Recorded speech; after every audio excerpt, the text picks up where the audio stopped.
Hey y'all, we're about to start Unit 3 of AP Physics 1, which is work and energy. So each unit builds off of each other. We saw that with forces.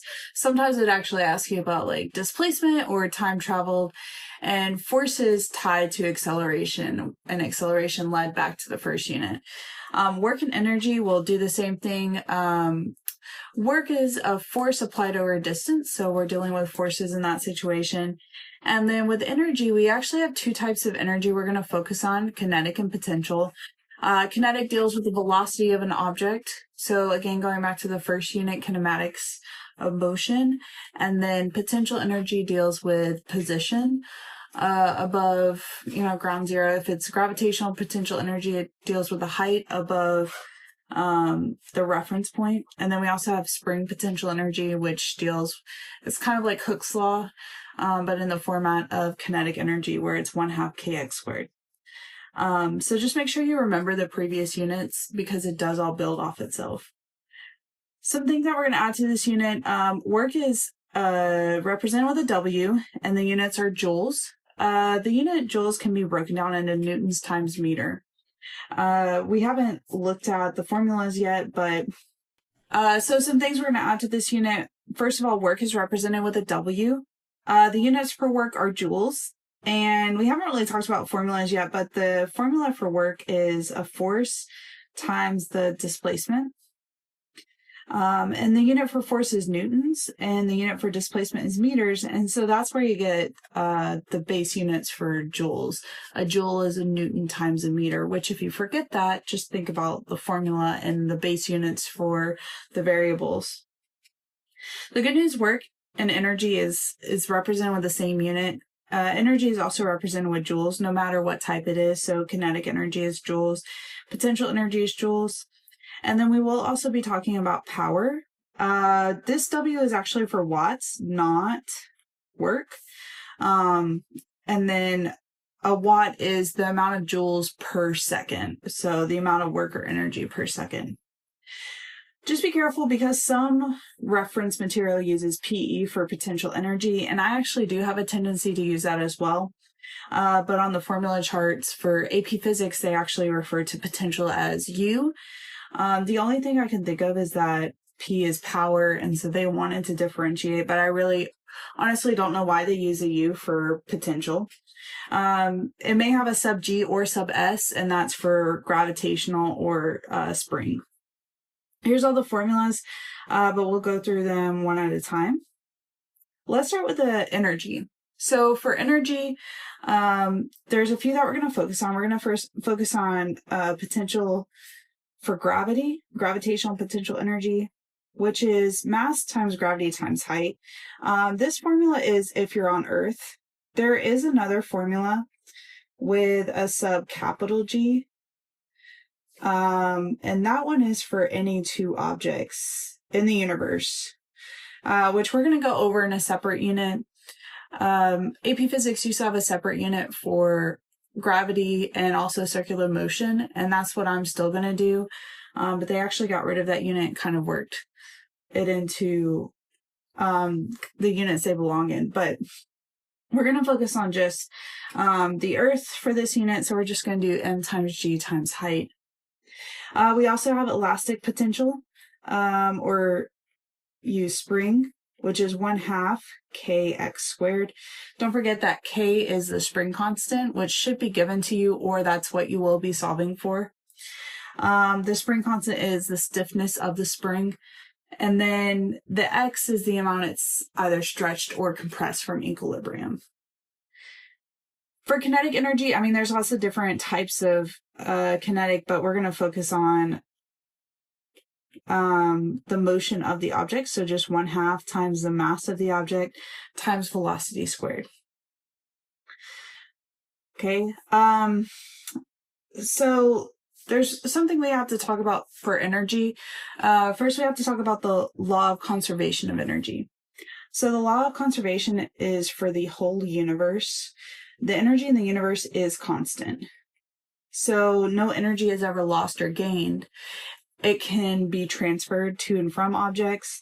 It can also change forms from, let's say, potential to kinetic, but the overall universe has a consistent energy.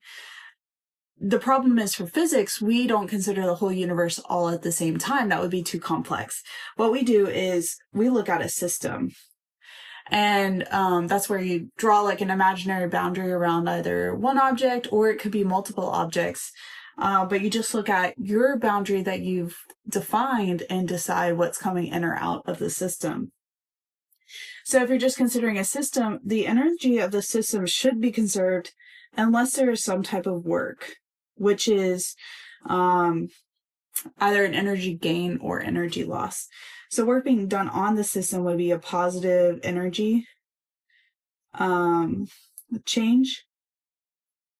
And work being done by the system would be a negative energy change. So here's an example of a negative energy change. Like friction. Friction is an example of a negative energy change. Friction opposes motion, and so that causes the object to lose kinetic energy. It'll lose velocity. An example of a positive energy change could be when I push a box in the direction it's moving. So if I push a box in the direction it's moving, I'm giving it energy, I'm increasing its velocity. And energy change is known as work. So that's where work is tied in. Work can be positive, like pushing a box in the direction of its motion, or it could be negative, like friction, where we lose energy. Energy is a scalar quantity, so direction does not matter. You wouldn't be able to draw a free body diagram. You wouldn't be able to point it left or right. Energy is just kind of inside the system. How much energy do you have? But we can't really pinpoint it. Okay.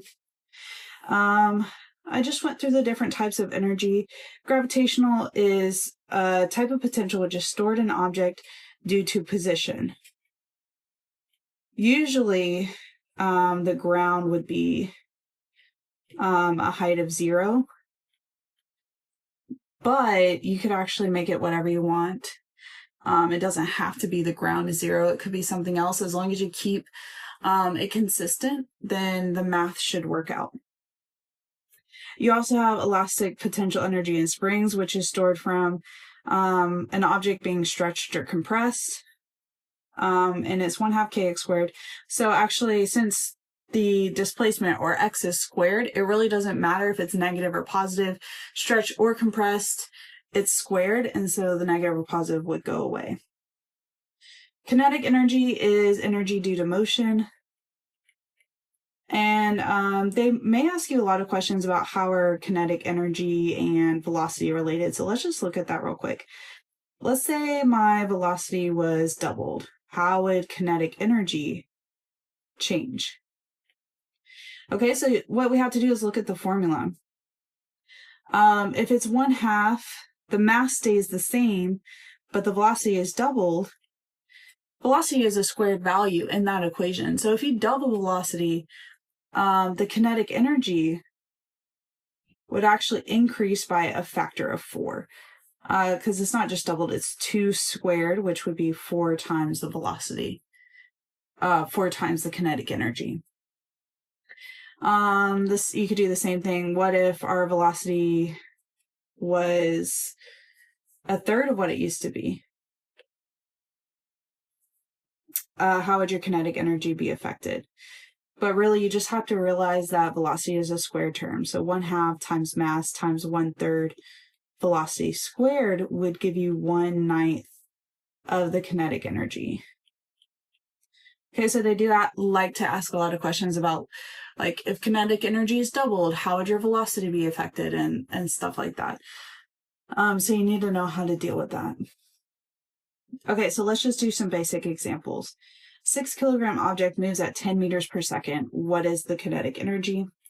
So kinetic energy is 1/2 mv squared.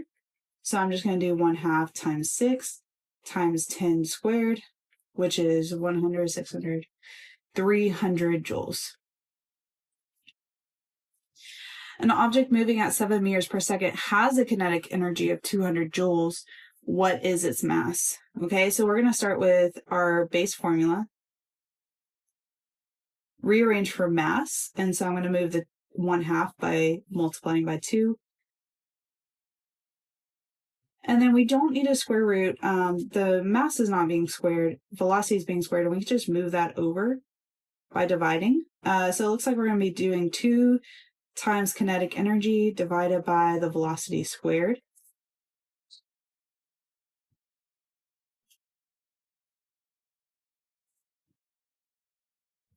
Which gave me 8.16, and that would be kilograms since we were talking about mass. All right, a 500 kilogram child has a kinetic energy of 100 when she runs at what velocity? Okay, so same base formula. This time rearrange for velocity. So again, I'm going to move the 1/2 by multiplying by 2. Then I'm going to have to divide by m.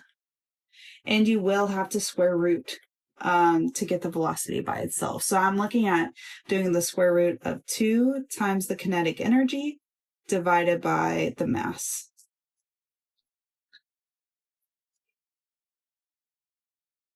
Which should be 2.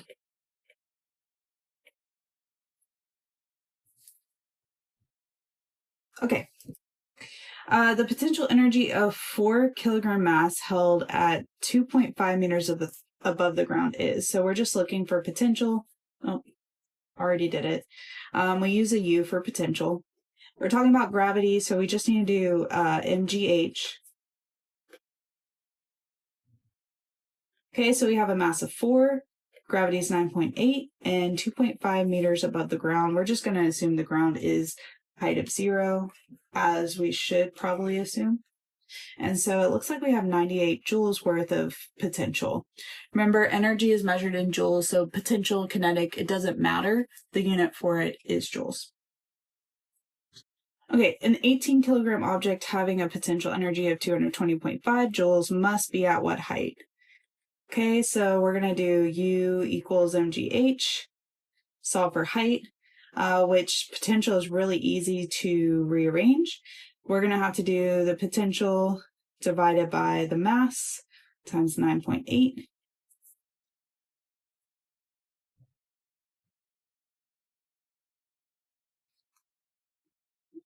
Which gave us 1.25, and that would be meters since we were talking about height. Okay, an object with a potential of 135 joules is at a height of 4.5 meters, must have what mass? So we're still using U equals mgh, this time solve for mass, but it should look almost identical. We're going to do U on top divided by G times 4.5.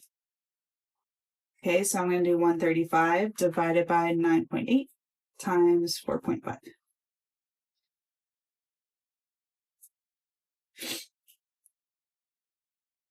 And that would be in kilograms since we're talking about mass.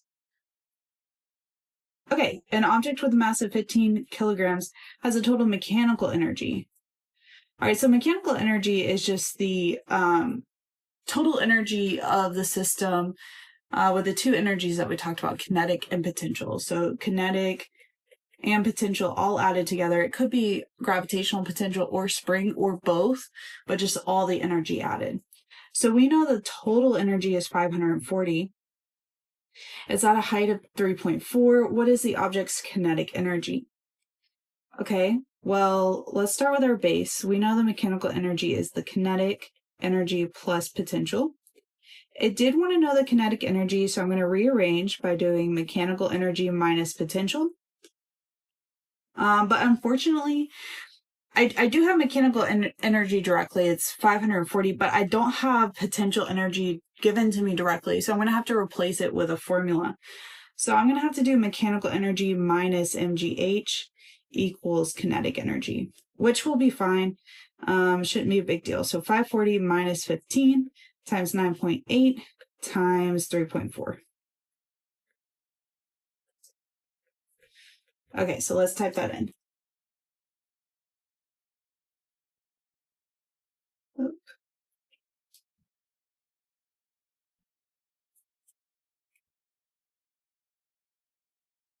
Which gave me 40.2 joules.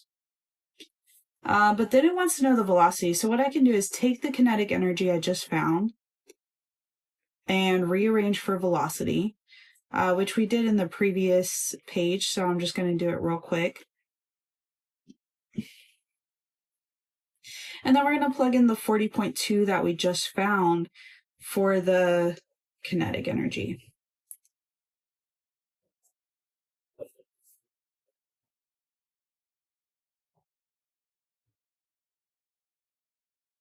And so we got 2.32 meters per second.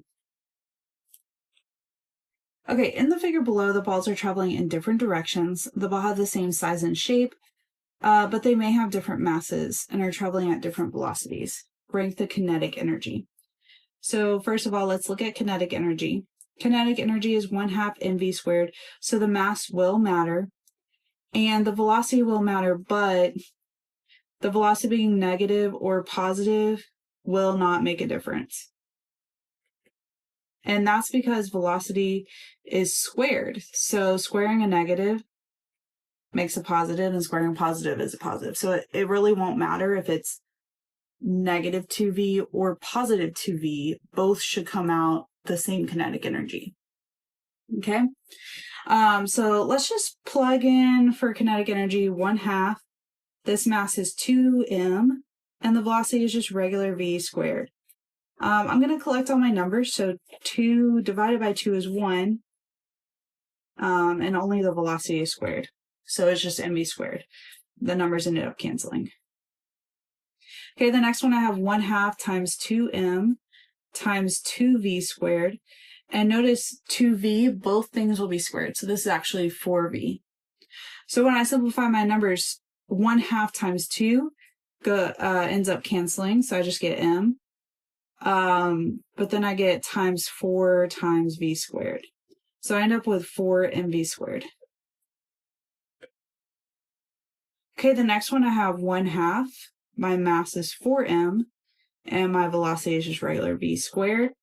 1/2 times 4 gives me 2, and then there's no other numbers, so just mv squared.